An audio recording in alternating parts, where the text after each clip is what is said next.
Hi guys, welcome back to Math Circle's MathCounts training. This is session 9 of a 12-part series in which we'll teach you everything you need to know about math counts.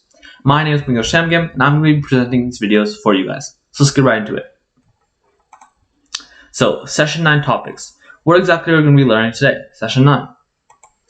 So today we'll be covering the following broad topics: probability problems, recurrence relations, and consecutive integers. By consecutive integers, I mean the sum of consecutive integers. So we have some subtopics underneath these. We'll be learning some basic rules, some definitions of common examples, as well as some formulas and properties. And we'll also be doing exam problems for all these problem types so we know how we can solve them. Okay guys, so let's get right into it. Basic knowledge for probability. So probability is the number of ways that a certain outcome can occur divided by the total number of possible outcomes. So the general addition rule of probability says that the probability of event A or event B happening is going to be the probability of A union B. This U symbol simply means union.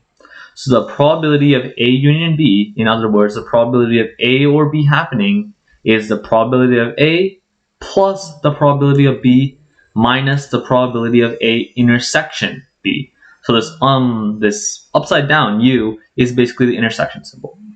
So what this is basically telling us is if we want to find the probability of either A happening or B happening, we use this formula. Now, we don't know what the probability of A intersection B is yet, so we're going to be finding out how we can find that.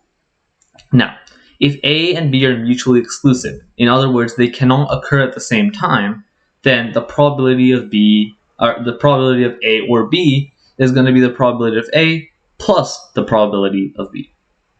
So basically, we can eliminate this intersection piece only if the two events are mutually exclusive. Now, the general multiplication rule says that the probability of A and B is the probability of A intersection B, which is probability of A times the probability of B given A. This line means B given A. So given A, what's the probability of B occurring? Now, if A and B are independent, the probability of B given A is just going to be the probability of B.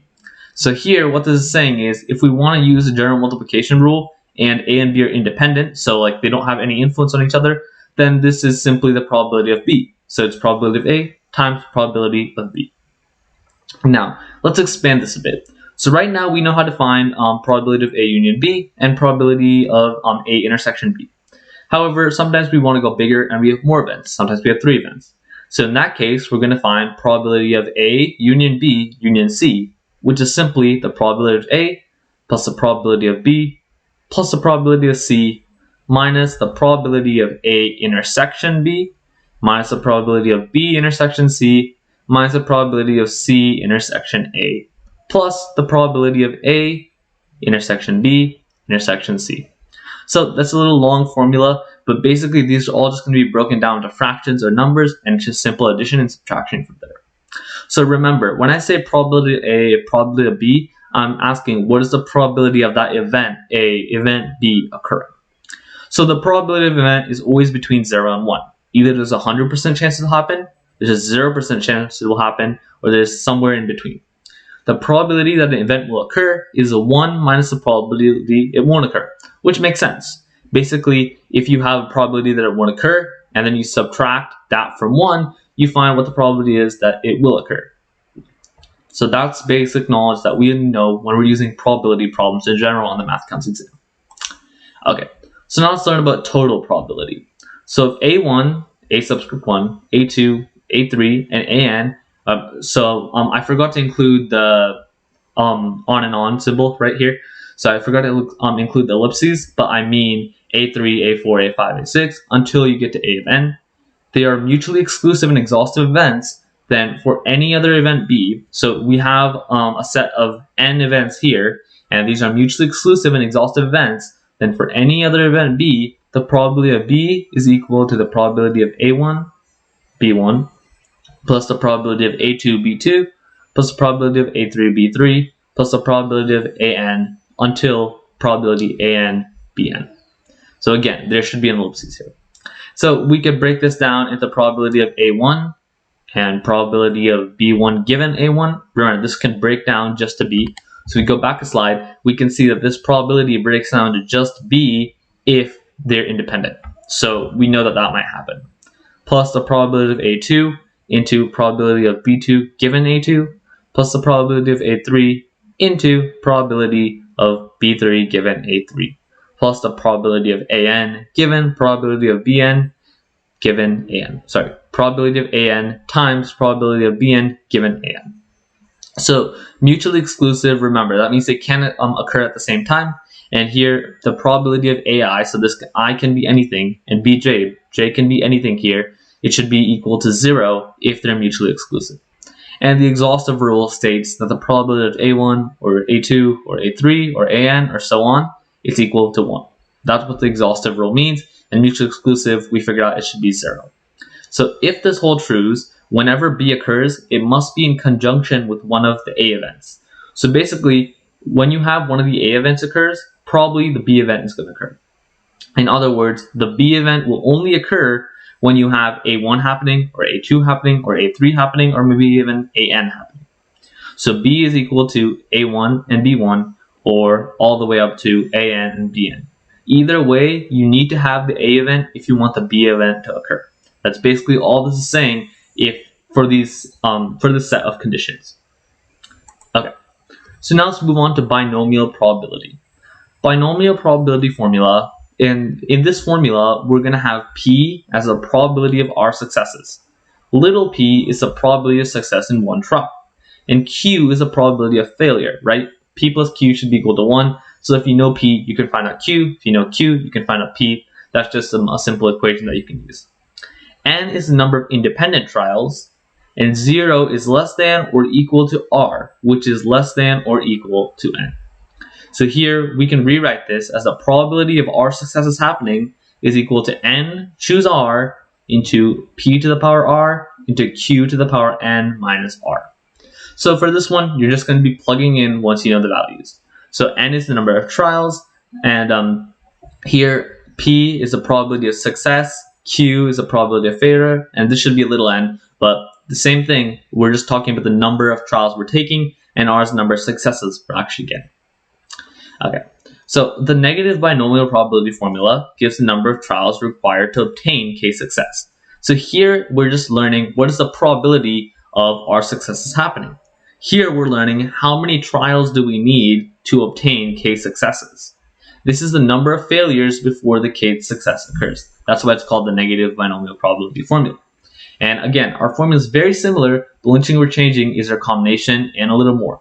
So here it becomes n minus 1, choose k minus 1 instead of n choose r, p to the power k instead of p to the power r, and then 1 minus p into the power n minus k.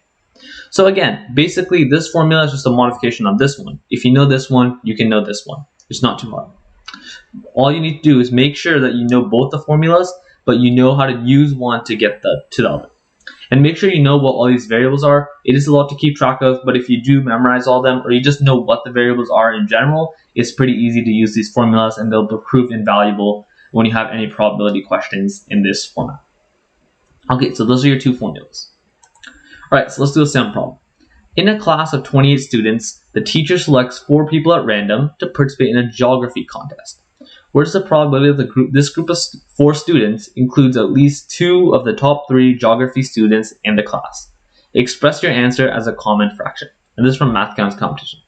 So here what they're asking is, they're going to choose 4 people from this body of 28 students. And they're asking, what is the probability that this group consists of at least 2 of the top 3 geography students?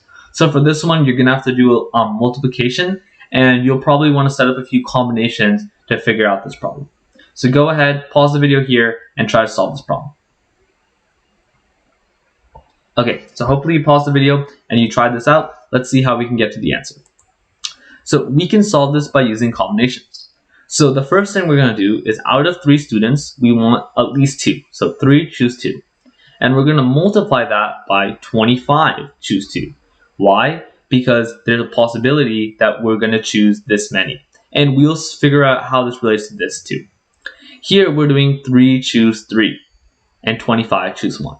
So if you add both of the sides of the plus sign, so like you have 2 combinations here and 2 combinations here, When you add them both up respectively, you're going to get 28, choose 4. And that was the original problem, remember?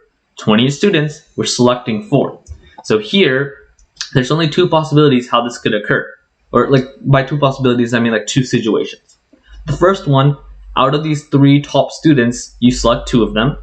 And out of the 25 other students, you select 2 of them. The other possibility that could happen, the other situation, is out of the 3 top geography students, you select all 3 of them. And out of the 25 students, you select 1.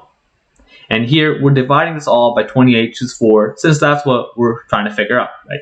We're choosing 4 students out of this body of 28, and here we have our permutations, or not our permutations, our situations that could occur. When you solve that out and you do all the multiplication and adding, you'll get 37 over 819. So the probability of this situation occurring when the group of 4 students includes at least 2 of the top 3 geography students is going to be 37 over 189. Now, you may be wondering, there is another situation where only 1 of the top 3 students is selected. However, that does not meet our condition. Our condition is it should include at least 2. So 1 would not meet our condition, and that's why we don't have any other situations in our numerator of this fraction. So in the end, we get 37 over 189. Okay, so let's move on to the next set of topics. So recurrence relations. A recurrence relation is a formula to find the nth term of a sequence where n is an integer. First, we'll find the first initial term. Here it's a0. Then we'll find a1, and all the way until we find an minus 1. Then we can find the nth term, which is an. So our first example is compound interest. So here, for all these problems, there's about 7 examples. I'm going to give you guys the recurrence form first, and then I'm going to give you the explicit form after. So your recurrence form is maybe sometimes more complex than the explicit form, which is following after. Okay, so here, this is the first form. Our recurrence form here is going to be a subscript n is equal to a subscript n minus 1 plus r into a subscript a n minus 2. So what this basically means is to find the nth term of the sequence, you need to find the term before that and the term 2 times before that and multiply that by your rate. That's how you find the nth term of the sequence. And you're going to use this when you're finding compound interest. Now, assume that this is the explicit form of it. I flipped around the order from what I've listed here. So here, this is the explicit form, and you may recognize this one. This is the compound interest formula, right? So a of n, so if I want to find my amount, including my interest, all I do is my principal into 1 plus r to the power n. You can also rewrite this as your recurrence relation form, but either way, this is just showing you that there's a recurrence relation happening here. The second type is called a derangement problem. So here is basically our more recurrence relation form. So d subscript n is equal to n into dn minus 1 plus minus 1 to the power n. So if I want to find the 9th term, I plug in n as 9, and then I figure out my 8th term, and then I can find my 9th term if I know what term I want to find, and I know the term right before it. So again, this is a formula you can use if you're given a derangement problem or a pattern. You can spot this equation, and you can find that this equation will apply to the pattern you see in the problem, and based on that, you can solve. For this case, it has to be n greater than 1, and d of 1, so one of your initial terms has to be equal to 0. This is the explicit form. As you can see, it's much longer, but it's more simpler than this one. So n factorial into 1 minus 1 over 1 factorial plus 1 over 2 factorial plus 1 over 3 factorial plus 1 over 4 factorial plus 1 over 5 factorial, so on until you get to negative 1 to the power n into 1 over n factorial. So what you'll see is you have 2 forms, the recurrence form and the explicit form. So sometimes the explicit form will be more simpler, and sometimes the recurrence form will be more simpler. But what they basically are is the explicit form is the written out version, or the longer version in some cases, of your recurrence form.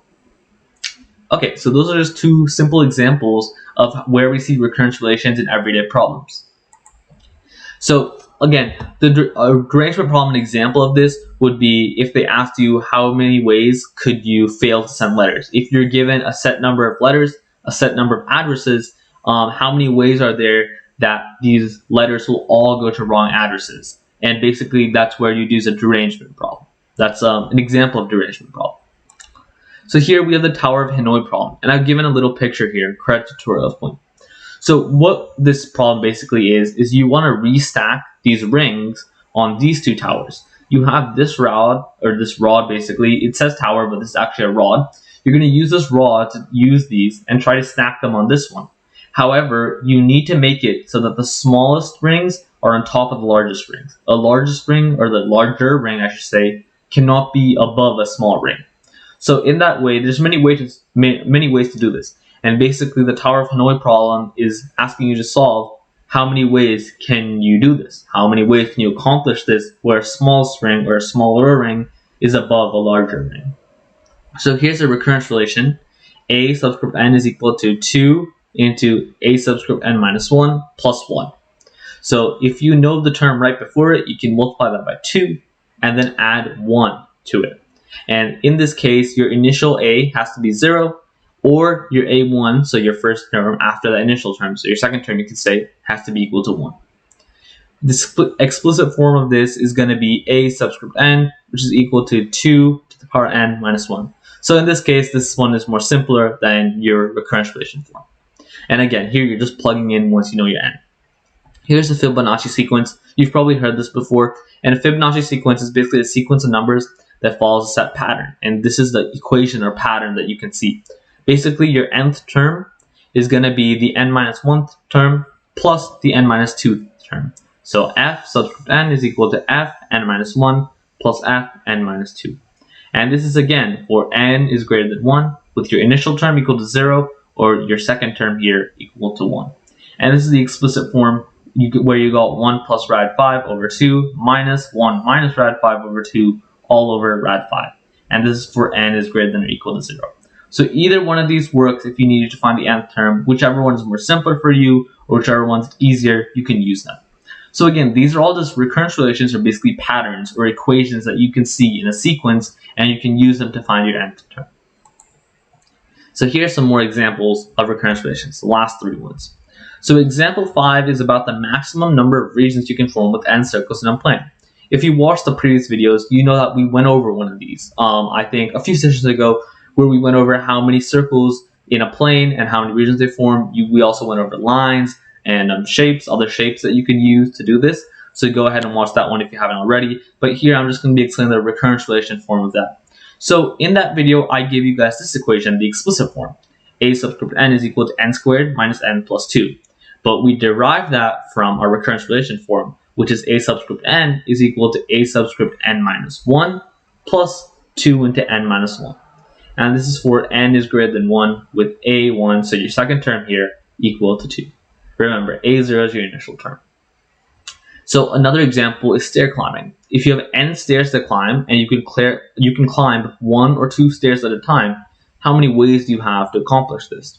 So a subscript n is going to be equal to a subscript n minus 1 plus a subscript n minus 2 for n greater than 2 and a subscript 1 equal to 1 and a subscript 2 equal to 2. So this is your second term, this is your third term, and if these conditions are met, you can use this.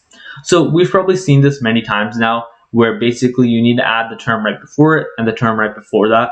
So we've seen this with the Fibonacci sequence, and we saw it with our compound interest formula while we added a rate, but you can see that this is going to be one of the common equations that we'll be using for these sequences. So if you remember one of these, you can always just remember only the parts of the others that will change this one. That way, if you remember one, you can remember them all. So finally, our last example is going to be the Josephus problem, in which objects in a circle are labeled 1 to n. Every other object is removed in the circle, and the circle is going to continue shrinking until only one object is left. Which object is left out of these 1 to n objects? So here is our recurrence relation, which is a subscript 2n is equal to 2a subscript n minus 1, and a subscript 2n plus 1 is going to be equal to 2 into a subscript n plus 1. And this is for n is greater than 2 with a1, so your second term here equal to 1. And your more explicit form for this one is going to be a subscript n is equal to 2 into n minus 2 power m plus 1, where 2 power m is going to be less than or equal to n. So use whichever one of these is easier for you when you have to solve this problem. But again, these are just some examples and how we can use these patterns of recurrence relations to solve them when we want the nth term in different cases. Okay, so now let's move on to a sample problem. You can climb stairs by taking 1 or 2 stairs at a time.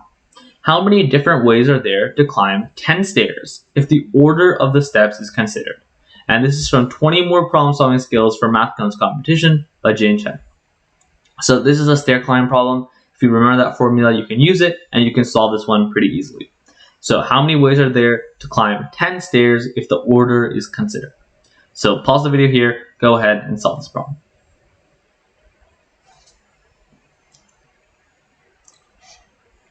Okay, so let's go over the answer for this one. Using our recursion formula for a subscript 1 is equal to 1, so this is basically your second term is equal to 1 for 1 stair at a time, and a subscript 2 is equal to 2 for 2 stairs at a time, we can solve for the remaining terms and then we can find the number of ways. So here I just want to clarify a little bit of confusion sometimes. Sometimes people will list your first term as a subscript 1. Sometimes they'll list it as a subscript 0, so just be aware of that. So basically here we've set up our initial conditions. These are called initial conditions. The first 2 values you usually use or the first value you use. And we've seen some other initial conditions. Like here, our initial condition was a1 equal to 2. Here, one of our initial conditions was a1 equal to 1, and so on. So there's many initial conditions that you can use. For here, we're going to be using a1 is equal to 1 for 1 stair at a time. You're just taking 1 stair. Or a2 is equal to 2 because you can be taking 2 stairs at a time. So now we want to use our recursion formula. And what was our formula? Well, our formula was a subscript n minus 1 plus a subscript n minus 2. And for n is greater than 2. So now we can solve for it. Now my n is greater than 2 because it's a 3. And it's simply a1 plus a2, which is 1 plus 2, which is equal to 3. And so on. So a subscript 4 is going to be 2 plus 3, which is 5. This one is 8. This one is going to be 13. This one is going to be 21. This one's going to be 34. This one's going to be 55. And finally, we're going to get 89 when we solve for a subscript 10. Now remember, there's 10 stairs, so our n is equal to 10, so we're solving for a subscript 10. And when we solve for that using a recursion formula, we're going to get 89. So in the end, we figure out that there's 89 ways to climb a set of 10 stairs, since you can alternate doing 1 step, 2 step, and you can do them in different ways. Okay, so let's move on to our last topic for the day, which is consecutive positive integers. And basically, this talks about how you can write a number, or any number in general, as a sum of consecutive positive integers. And you will see problems like this on the MathCounts exam. So for positive integers m and k, right? So you have 2 positive integers, m and k. These are just variables for now. N is going to be equal to m plus 1 plus m plus 2, all the way up to m plus k minus 1. So you're going to have these numbers all the way up to k minus 1. Now, we also know that n is equal to 2m plus k minus 1 into k over 2. So if we know that n is equal to this, if we want to get rid of this 2 down here, we multiply both sides by 2, and we get 2n is equal to 2m plus k minus 1 times k. So now we have equations for k, and we have an equation using m over here. So basically, this equation was just rewritten over here, and then we rewrote this to get rid of that denominator because we didn't really want that. Now, if m is equal to 1, my n is going to be equal to 1 plus 2 plus 3 until n. And we can rewrite this as 1 plus n into n over 2. And since there's a 2 as the denominator here, again, we're going to be multiplying both sides by this. So we're going to get 2n is equal to 1 plus n into n. Now, we know what k is because we have this equation. And we can solve for k in terms of m. So k is equal to minus into, so negative 2m minus 1 plus square root of 2m minus 1 squared plus 8n all over 2. So basically, we're just rewriting our variables m and k in different ways when we're trying to solve for how many integers make up my value, right? So when I've given these positive integers, there's many different ways I can add them and many different ways I can rewrite them as a sum of consecutive positive integers, and that's what we're solving for here. That's what n represents in these cases. Now, so when m is equal to 1 for the greatest number of terms, so we want to find when n is greatest. So what will happen to k then? Well, k has to be less than or equal to 1/2 into root 8n plus 1 minus 1 And then, of course, we want only integers, right? This will give you a decimal, but remember, we said that these are positive integers, so we can only have integer values. So because of that, we're going to be doing our floor function to ensure that we get integers. And we've gone over this in previous lessons, how we can use the floor function. Now, let's go over some properties of these in general. So k and 2m plus k minus 1 are of offset parity. What does that mean? Well, if k is odd, then this one will be even, and if this is odd, then this one will be even. Basically, they must be different. Here, 2m plus k minus 1 is going to be greater than k. So k is not as big as 2m plus k minus 1. K must be a factor of 2n, and 2m plus k minus 1 should be equal to 2n over k. K should be less than the square root of 2n, which we can rewrite once we know other inequalities as 2m plus k minus 1 into k is greater than k squared, and 2n is greater than k squared. So basically, we just squared both sides here to rewrite this. N has any odd factor greater than 1 and can be expressed as n into s into 2t plus 1. Obviously here, s and t are just some variables we're going to use just so we can rewrite these. Now, if s is greater than t, n can be expressed as the sum of 2t plus 1 consecutive positive integers. So finally, we're going to learn how we can express this as a consecutive positive integer, how we can express this as the sum of these integers. Basically, if n has any odd factor greater than 1, you can express it as n is equal to s into 2t plus 1.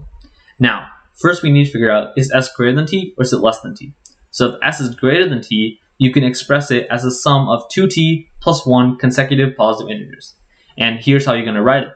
N is equal to s into 2t plus 1, which is s minus t plus s minus t plus 1, all the way until you get to s plus t. So then you're going to do s minus t plus 2, all the way until you get to s plus t. Now, if s is less than or equal to t, then n can be expressed as the sum of 2s consecutive positive integers. So n is equal to s into 2t minus 1 here, because we're rewriting this one because s is less than t, and that's going to be t plus 1 minus s in plus t plus 2 minus s, all the way until you get to t plus s. So then, obviously, the next one is going to be t plus 3 minus s, until you get to t plus s. So again, this one's going to keep going until you get to that final t plus s, so those are going to be your consecutive integers. The greatest number of positive consecutive integers is when s is closest to t. So when t and s have very close values, like they have only a difference of 1 or 2, then you're going to have your greatest number of positive consecutive integers that you can obtain. Similarly, the greatest value among these integers is going to be when you have s plus t. So that's the greatest integer you'll have in your sum, or the greatest integer in your series of consecutive integers is going to be s plus t at the end. Here it's t plus s, here it's s plus t, but remember, addition is commutative, so they're the same. Okay, so rules of positive consecutive integers. A positive integer n can be written as the sum of consecutive integers only when this positive integer cannot be expressed as a power of 2. So if I have my integer n, it can only be written as the sum of consecutive integers only if it cannot be expressed as a power of 2. So it can't be 4, it can't be 8, it can't be these numbers. If the positive integer n has k odd factors, then there are k minus 1 ways to express n as a sum of 2 or more positive consecutive integers. There is one way to express any odd prime number as a sum of 2 or more consecutive positive integers. Given the sum of consecutive integers, the middle number, so the middle number is another type of problem, but let's just quickly recap on what we learned about the sum of positive integers. So here, n is going to be one of your positive integers. This is the positive integer you want to break down. These are all ways you can break it down if you know different positive consecutive integers. And here we know how to break down 2n, and here we figured out what maximum value of k we can use, or what the smallest value of k's we can use to still maintain this n value broken down into the sum of positive consecutive integers. Now, here we've also learned some more conditions. Only some certain n's can be expressed in this form. Others cannot. Cannot be expressed as a power of 2, so your n cannot be a power of 2. And there's also more conditions. Like here, we learned that there's one way to express any odd prime number. No more ways than that. But others have k minus 1 ways if they have k odd factors. Now, given the sum of consecutive integers, which we are sometimes, so we've already broken down n into consecutive integers. Sometimes we'll be given these consecutive integers and asked to find the middle number. So the middle number is the arithmetic mean of these integers. However, if we have an even number of integers, this middle number will not be an integer, because we can't take the average of an even number of integers without getting a decimal. If it's odd number, you'll get an integer as your middle number or as your average. So here's an example. The sum of 4 consecutive integers is 10. Find the middle number. This is very simple. All you're going to do is divide your sum by the number of integers, and you're going to get 2.5. So this is not an integer because we have an even number of integers. The product of any k consecutive integers is divisible by k. So here, my middle number is 2.5, and I figured this out by simply finding the average of these 4 consecutive integers, which is 2.5. The product of any k consecutive integers, as I said before, is divisible by k. So basically, if you multiply it, until now we were dealing with the sum of integers. If we switch to multiplying these integers, it has to be divisible by k. So if I'm multiplying 3 consecutive integers, it must be divisible by 3. Pretty simple. So here's a sample problem for this topic. The sum of 101 consecutive integers is 101. What is the largest integer in the sequence? So go ahead, pause the video, and try to solve this problem. Okay, so hopefully you paused the video and you solve this. Let's go over how we can basically get the answer for this one by finding the middle number. So the first thing you want to do was find the middle number. So we learned how to find the middle number, and you may not have thought to do this because it asks what is the largest integer. However, by finding the middle number, it's easier for us to find the other integers in this series or sequence. So the middle number here is 101 divided by 101, which is 1, because we have our sum of 101 divided by 101 numbers, which is 1. This is an integer because there's an odd number of terms. In this series, the middle number is the 51st term, because we have 101 numbers, so the middle number is going to be my 51st term. If the 51st term is 1, and this is a series of consecutive positive integers, remember what they said in the problem. It's consecutive integers. So what that basically means is each one is incremented by 1. Each term is incremented by 1. So if the 51st term is 1, the 52nd term is going to be 2. And the 53rd term is going to be 3. Wow, that's a tongue twister. But basically, what I'm saying is each time you increment this term, you're going to be incrementing your number by 1. Because it's a series of consecutive integers. So my 101st term is going to be 1 plus 50, which is 51. So that's our answer for this one. 51 is the largest integer in this sequence. Okay, so thank you so much for watching. Please like and subscribe if you enjoyed the video, and leave a comment with any questions you may have. And just thanks for watching. See you guys in the next video. Bye. Don't forget to subscribe and like. If you have any questions, you can email info@agoramathcircle.org or comment below and we'll reply back. Maybe. And if you want to see practice things or anything about us, you can visit our website, which is basically the end of the email but without the info and the end. So bye!